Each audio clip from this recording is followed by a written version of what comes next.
I'm Don Scott. I teach math, science, and PE here at E.B. Kane, and this is my 2020 Back to School Night presentation. So, the best way to get a hold of me is going to be through Class Happenings at Yahoo. Of course, you can email the school as well, and that works. Um, I do have a class website that is worth checking out. It's got a lot of information there. It's pretty extensive. Some of the key things include you can check out my lesson plans for the week. The kids can get on and see extra credit opportunities. They can see pictures from past classes and some of the activities that we've done. There are links to math helps. There's links to practice science tests. There's games the kids can play, and a lot more. It's definitely worth checking out at classhappenings.com. Later on in the year, as we get into projects, I have a class blog that I will add information to clarify questions that kids and parents might have about some of the different projects. My behavior program consists of 3 levels: a warning.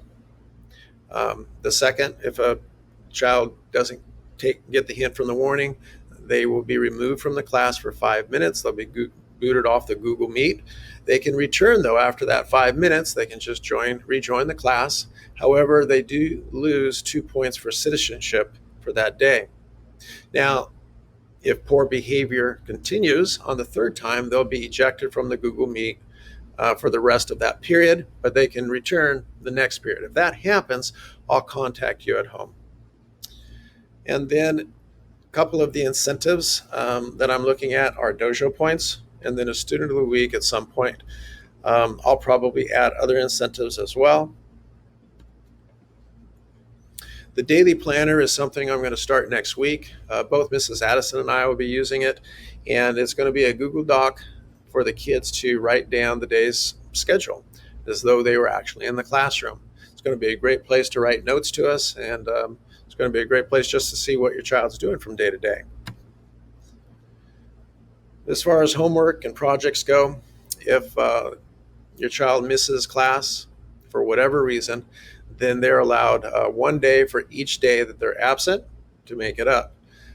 Projects, however, because I give a long period of time on projects, and yes, even during distance learning, I'm going to be doing projects, and I'll talk about those in a minute.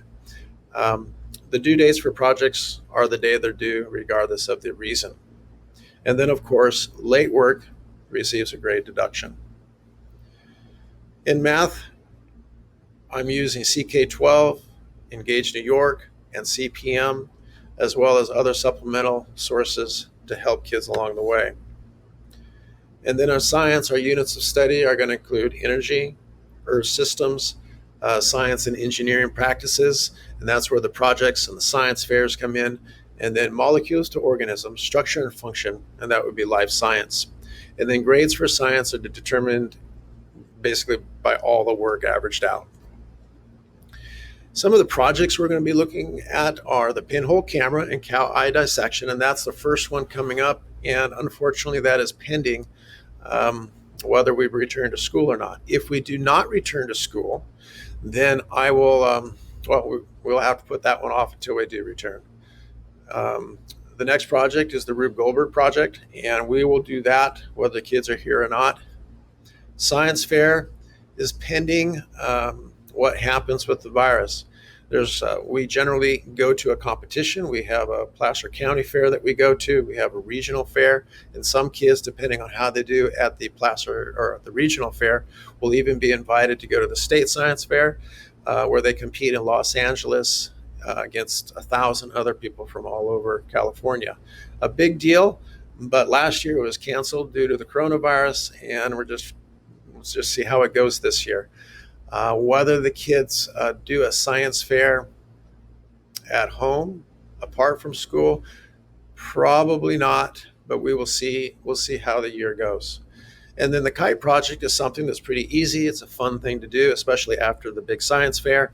And the kite project we'll do whether we're here or not. If kids do it at home, then they'll just record themselves, post the recordings, and we'll share one another's videos, and it should work out pretty nicely.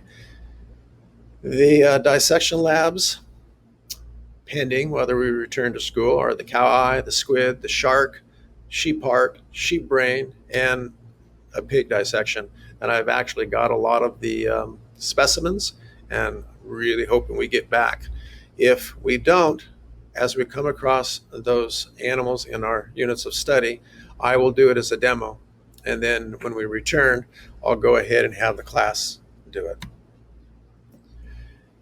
And then as far as late work and ARIES, well, you can check late work through ARIES, and you can really keep track on how your child's doing. So ARIES is a great resource for you.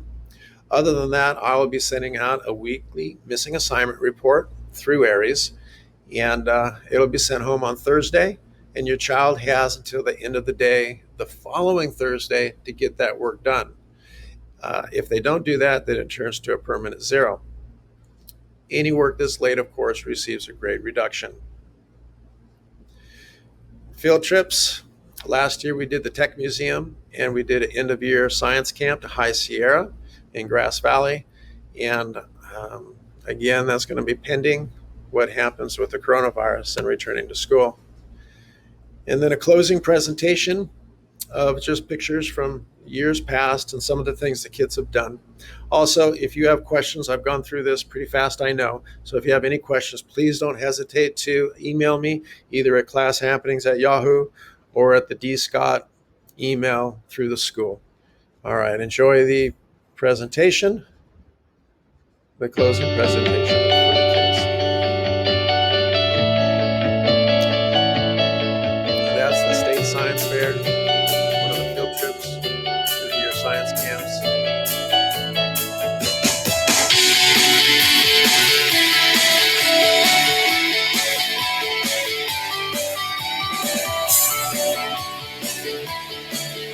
Squid eye dissection, or cow eye dissection.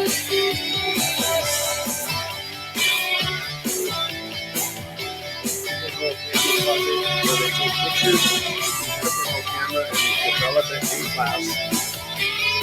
They do take the science, and then they are rushing at the scary.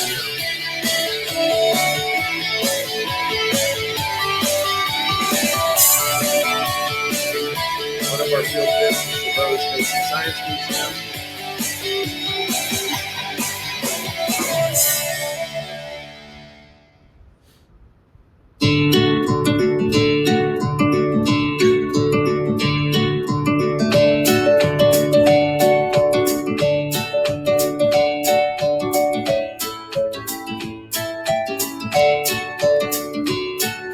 Over the years, the kids have done a fantastic job at the science fair.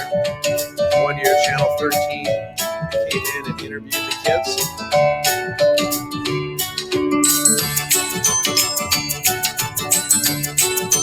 Part of winning a trip to the State Science Fair is they got a all-expense-paid trip to anywhere in the United States.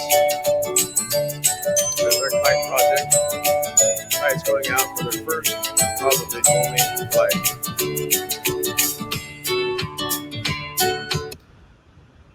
All right. Well, I hope you've enjoyed this introduction. And again, if you have any questions, please don't hesitate to give me a call or send me an email.